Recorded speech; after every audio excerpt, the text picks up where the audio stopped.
আসসালামু আলাইকুম রাহমাতুল্লাহি ওয়া বারাকাতুহু। সুপ্রিয় সম্মানিত দর্শক ও শ্রোতা, আশা করি মহান রব্বুল আলামিনের দয়ায় আপনারা সকলেই ভালো আছেন। সুপ্রিয় ইসলামিক আমলের দর্শক মণ্ডলী, ঝগড়াঝাটি কখনোই ইসলাম সমর্থন করে না, কিন্তু ইসলামের অন্যতম একজন খলিফা আলী রাদিয়াল্লাহু তাআলা আনহু, যার ব্যাপারে আল্লাহর রাসূল সাল্লাল্লাহু আলাইহি ওয়াসাল্লাম বলেছেন, আমাকে যদি জ্ঞানের শহর মনে করো তাহলে হযরত আলী হলো সেই জ্ঞানের দরজা। সুবহানাল্লাহ। হযরত আলী রাদিয়াল্লাহু তাআলা আনহু পৃথিবীর শ্রেষ্ঠ জ্ঞানী গুণী মানুষদের অন্যতম একজন।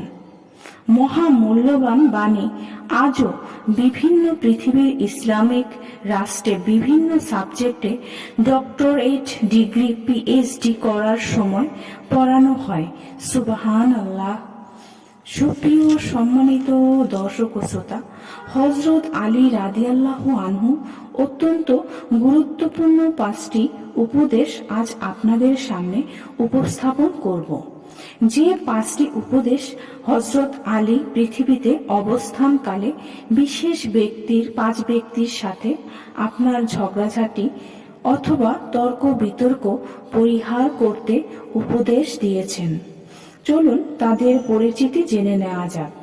1 নম্বর, যে ব্যক্তিটির কথা হযরত আলী বলেছেন তিনি হলেন পাড়ার সর্দার, যাকে আমরা বর্তমান জামানায় চেয়ারম্যান বলতে পারি, কাউন্সিলরও বলতে পারি। কেননা এই সকল প্রভাবশালীদের সাথে আপনি তর্কে বিতর্কে যদি জড়িয়ে পড়েন তাহলে তারা আপনার বড় ধরনের ক্ষতি করতে পারে।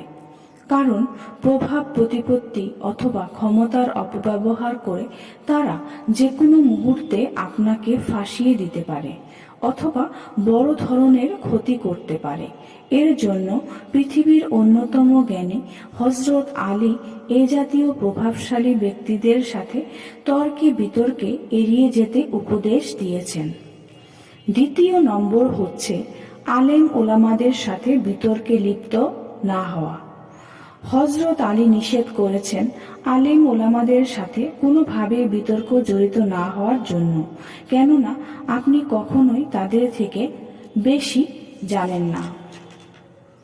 3 নম্বর হচ্ছে বাচ্চাদের সাথে বিতর্কে লিপ্ত না হওয়া। হযরত আলী বলেছেন, বাচ্চাদের মস্তিষ্ক থাকে খুবই ছোট, তাদের চিন্তার প্রশস্ততা থাকে অত্যন্ত সংকীর্ণ। এই বাচ্চাদের সাথে সিরিয়াসলি কোনো বিষয় বিতর্কে লিপ্ত হওয়া যাবে না। আপনি তাদের আদর ভালোবাসা দিয়ে যতটুকু শেখাতে পারেন এটাই শ্রেষ্ঠ। 4 নম্বর হচ্ছে মহিলাদের সাথে যাবতীয় বিতর্ক পরিহার করা। হযরত আলী বলেছেন, নিঃসন্দেহে মানুষের পাঁজরের বাঁকা হাড় থেকে মহিলাদেরকে সৃষ্টি করা হয়েছে। তাদের চিন্তা চেতনা এবং বিশ্লেষণ করার ক্ষমতা পুরুষের সমতুল্য নয়। অনেক ক্ষেত্রে তারা ভুল করে, আবার সেই ভুলের উপরে প্রতিষ্ঠিত থেকে তর্কে লিপ্ত হয়। তাই এই সবচেয়ে ভালো হয় তাদেরকে আদর ভালোবাসা ও ক্ষমার দৃষ্টিতে দেখে যে কোনো বিষয় এড়িয়ে চলা, তর্কে লিপ্ত না হওয়া। 5 হচ্ছে যারা গালিগালাজ করে তাদের মুখের ভাষা অত্যন্ত খারাপ। হযরত আলী তাদের সাথেও তর্কে লিপ্ত হতে নিষেধ করেছেন। বলা তো যায় না আপনার সুন্দর ভাষার বিনিময়ে সে কখন আপনার সাথে অশ্লীল ভাষায় গালিগালাজ করে, সমাজে হেয় প্রতিপন্ন করতে পারে। আল্লাহ রব্বুল আলামিন আমাদের প্রত্যেককে হযরত আলীর এই 5টি উপদেশ, এই 5 ব্যক্তির সাথে যাবতীয় ঝগড়া বিবাদ পরিহার করে চলার তৌফিক দান করুক, আমিন। সুপ্রিয় সম্মানিত দর্শক ও শ্রোতা, আশা করি ভিডিওটি ভালো লেগেছে। ভিডিওটি যদি ভালো লেগে থাকে অবশ্যই চ্যানেলটি সাবস্ক্রাইব করবেন, লাইক করবেন, কমেন্ট করবেন এবং বেশি করে শেয়ার করে দিবেন। সবাই ভালো থাকবেন। আল্লাহ হাফেজ।